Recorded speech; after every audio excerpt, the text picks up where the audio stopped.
Welcome back to my YouTube channel Amrapali Pawar. आज आपण खूप दिवसानंतर व्हिडिओ बनवतो आहे, कुकिंग व्लॉग बनवणार आहे. आज मी बनवणार आहे जांभूळ आईस कँडी. ही मी जांभळं घेतलेली स्टेशनवरून घेतलेली. 100 रुपये अर्धा किलो देत होता म्हणून घेतली, नाही तर आमच्या इथे 100 रुपये पाव किलो भाव चालू आहे. मला आपण चांगलं धुवून घेतल्यानंतर जरासं टेस्ट केलं, गोड आहे की कसं आहे बघायला. गोड होती.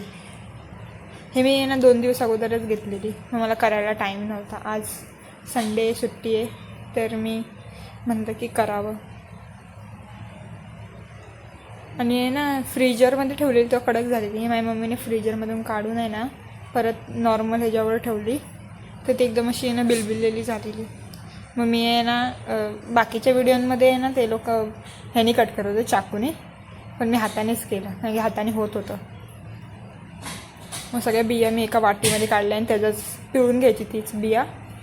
त्याच्याबदल्यात थोडासा रस निघतो आणि तोच त्यामध्ये टाकून द्यायचा.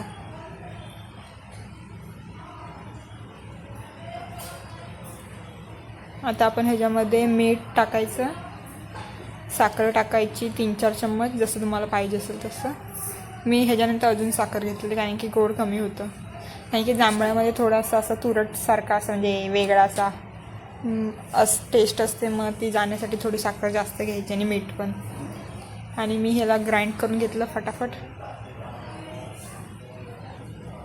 त्याच्यामध्ये मी जलजिरा टाकला, कारण की जलजिरामध्ये सगळं येतं, काळा मीठ, जिरा वगैरे सगळं येतं, म्हणून जलजिरा टाकलं. मी पूर्ण पॅकेट टाकलं जलजिराचं. आणि ह्याच्यामध्ये थोडं पाणी अजून ॲड करायचं, म्हणजे जास्त घट्ट होतं. हा पण जलजिराच आहे, एंडला सगळंच टाकून दिला. आता हे आपला आईस्क्रीम मोल्ड आहे, एवढा खास नाही आहे. सिलिकॉनचा चांगला असतो, कारण की त्यात चिपकत नाही, ह्याच्यामध्ये लवकर निघतच नाही, खूप टाईम लागतो. मग ह्याच्यामध्ये टाकता टाकता काहीच आपण काम करणं आणि कांड कसं नाही होणार असं होणार नाही. झालं, इथे सगळं गरगाटलेलं आहे मिनी. मग हे सगळं साफ करून फटाफट मिनी झाकणं लावून घेतली. हे सगळं घाण झालेलं, आता मला साफ करायला लागणार आहे. मम्मी मला पाठीमागून शिव्या देत होती की आपे तुला एक काम करता येत नाही, एक धड काम करता येत नाही, फालतूची कामं करतेस ती पण नीट नाही करत, अशी बोलते ती. हे फ्रीजर आपला एकदम घाण झालेलं आहे, तरी पण आपण टाकलेलं आहे ह्याच्यामध्ये.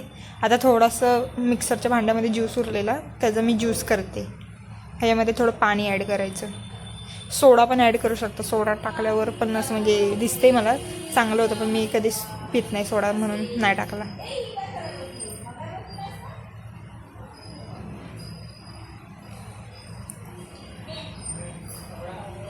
चांगला लागलेला आहे, पण माझ्या मम्मीला प्यायला दिलेला, ती पण नाटकं करत होती. कारण की आमच्या घरात कोणाला जास्त जांभळं आवडत नाही, मला नुसती खायला आवडतं. पण हे आपण एक असंच रील चालले आहेत जांभळाच्या, म्हणून मी ट्राय केलं. आता आपण सकाळी उठलेलो आहे. पोशाख तोच दिसतोय कालचा, पण झाडांना पाणी घालते मी फक्त संडेलाच घालते. पण आता इतके 2 संडे मी घातलंच नव्हतं, आणि मी ना वरच्या रूममध्ये ना फक्त संडेला जाते. आधीमध्ये मी चुकून कधीतरी जाते, नाही तर मला जायला टाईम नसतो. तर ही माझी झाडं आता अर्धी वाढले. ती लाल कलरची सदाफुली तर ती मरून गेली बिचारी. मग आता 1-2 नवीन झाडं ॲड केलेली आहेत. काही झाडं तुळस पण आमची सुकून गेली, तिला आता नवीन आणायची.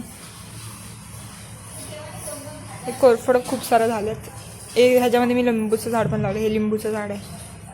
हे मेलं आहे हे झाड, कोणतं होतं काय माहिती. माझ्या मम्मीने मावशीकडून आणलेलं वाटतं, जास्वंदी होती. ही पानं काढलीत मी आता सगळे. हे गुलाबाचं झाड आलेलं, एकच गुलाब येतं हमेशा तेच. इथे आम्ही बेडची जागा चेंज केली आहे, खिडकीच्या इथे नेला आहे, हे गरम होतं ना तिथे, म्हणून. इथे पंखा थोडा फास्ट आहे. आता मी खिचडी करणार आहे साबुदाण्याची. आता आपण साबू तांदळाची खिचडी करायची आहे. साबू तांदळासाठी ना मी रात्रीचे साबू तांदूळ भिजत घातलेले, पाव किलो वगैरे घातले असतील. आता इथे आपण कढई घेतली आणि त्याच्यामध्ये 2 चम्मच तेल टाकलेले भरून. तेल तुमच्यानुसार कसं पाहिजे तसं. नंतर मी एक्स्ट्रा पण ॲड करते, असं काय नाही. मिरच्या घेतलेल्या त्या तिखट मिरच्या थोड्या म्हणून कमीच घेतल्या आणि मीठ टाकलेलं आहे. म्हणजे माझ्या व्हिडिओला काय झालं त्याच्यामध्ये आपण साबुत तांदूळ टाकलेले आहेत, भिजत घातलेले. त्याला चांगलं हलवून घ्यायचं आहे. आता आपण हे चिटकलं साबुत तांदूळ खाली, काय माहिती, कारण की पाणी वगैरे थोडं असेल म्हणून ते चिटकलं असेल, किंवा पूर्ण कढईलाच तेल लावलं पाहिजे होतं. आता मी इथे खरडा घेतलेला आहे. खरड्यामध्ये फक्त काय नाही, मिरची आणि शेंगदाण्याचा कुटच होता. तो जर कमी तिखट असेल तर म्हणून टाकलं. आता इथे मी ना शेंगदाणे वाटलेले घेतलेले आहेत. हे भाजलेले नाहीत, कच्चेच आहेत. तुम्ही भाजून पण वापरू शकता, अजून चांगले लागते. हे शेंगदाणे पण तुमच्यानुसार घ्या, केवढं पाहिजे तेवढे. मला जास्त शेंगदाणे टाकलेलं जास्त आवडतं, पण इथे मी मीडियमच टाकलेले. हे आता सगळं चिटकून गेलेलं आहे. जास्त नाही हलवायचं, थोडंसंच हलवायचं, नाही तर मग ते कडक बनणार. आता ह्याला थोडंसं हलवून आहे ना, त्याच्यावर झाकण ठेवणार, वाफ येऊ द्यायची. 5 मिनटं स्लो गॅसवर खिचडी शिजू द्यायची. 5 मिनटं बघायचंच नाही, करपू द्यायचं खाली. आता इथे वाफ जाते सगळी. हे बघा, ही नॉर्मल तरी स्पंजी झालेली आहे, एकदम सॉफ्ट होती. खूप सॉफ्ट झाली की ना कच्चा पण निघून जातो, म्हणून त्याला सॉफ्ट होऊ द्यायची थोडी. आता मी हिला सर्व करणार. रेडी झालेलं आहे आपलं. मी बटाटा वगैरे काहीच नाही टाकलेलं आहे, हे नॉर्मली आहे. कोण कोण ह्याला फोडणी पण देता जिरेची, ती मला नाही आवडत. आता मी हे दह्यासोबत खाणार आहे. मी सगळं दह्यासोबतच खाते, मला दही आवडतं. 2 चमच की दही घेतलेले मी आता एकदा. माझा उपास वगैरे काय नाही, पण आम्ही कधीतरी असं बनवतो. संडेला आमचं काहीतरी असतं वेगळं, पण आम्ही खिचडी बनवत नाही कधी, तर मी आता बनवलेली आहे.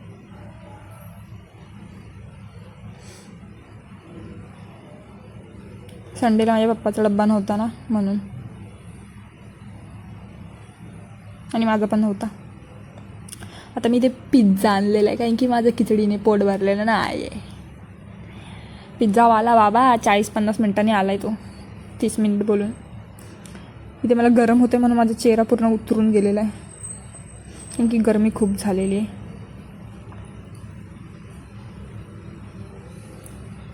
इथे मी हा लागत खात होती, चांगला लागत होता. पनीर पिझ्झा मागवलेला, पनीर कॅप्सिकमवाला. मी खाताना जरा ओटव आहे ना विचित्र करते. ही मी योगिताला पण देत होती पिझ्झा, देत होती म्हणजे तिचाच होता तो. दोघींनी अर्धा मागवलेला. तिला आहे ना चिली फ्लेक्स पाहिजे होते, मग तिला सांगितलं खाली आहे आमच्याकडे, कारण की हे पिझ्झामधले संपलेले. तर आहे ना तिने जो डब्बा उचलला तर हे चिली फ्लेक्स नव्हते, ते ऑरिगॅनोच होते. तिचा पोपट झाला. काही पिझ्झावाल्याने फक्त एकच पॅकेट चिली फ्लेक्स दिलं, ते मी वापरलं.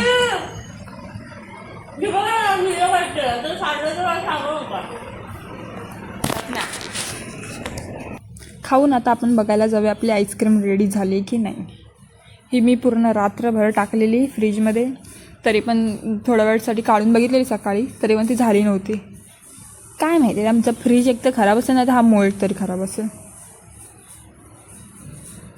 बाहेरून तरी कडक दिसते. ही थोडी क्रीमी टाईप होती म्हणून आहे ना, मला वाटत की त्याचा बर्फ बनत नसेल. हे फक्त निघूनच यायचं ह्याच्यामधून. मग हे मी खूप ट्राय केलं, तरी पण आहे ना निघालं नाही. फक्त ना ती दांडी हातात येत होती. मी पाण्यात पण ठेवून बघितलं, लोक बोलायचे की पाण्यात पण हे करायचं म्हणजे ते लगेच. मी पाणी टाकून आहे ना परत फ्रीजरमध्ये ठेवलं 4 तासासाठी. मग आता मम्मीला दिले काढायला. आता माझी मम्मी पण ट्राय करते. आता ती पण स्वतः पाण्यामध्ये थोडं हे करते, पाणी लावते त्याला थोडं वितळण्यासाठी. पहिलावाला नाही झाला नेहमीप्रमाणे, दुसरावाला पण नाही झाला, तिसरावाला झाला. हमेशा लास्टवाला होतो, पहिलावाला काढून झालेला. मग ही एकच बनलेली. ही आता अशी भारी दिसत होती एकदम, म्हणजे दिसायला एकदम अशी कडक बिडक होती, पण आहे ना खाताना ना लई सॉफ्ट होती, एकदम अशी क्रीमीसारखी होती. सगळं जांभळ तोंडात लागत होतं माझ्या. पण छान झालेली, एकदम चटपटी झालेली जलजिरामुळे. सांडलं तोंडात सांग खाऊन टाक. अरे खाणार का सगळं चांगलं काय माझ्यावर पण पडलं. खा ना चांगलं लागते काहीच.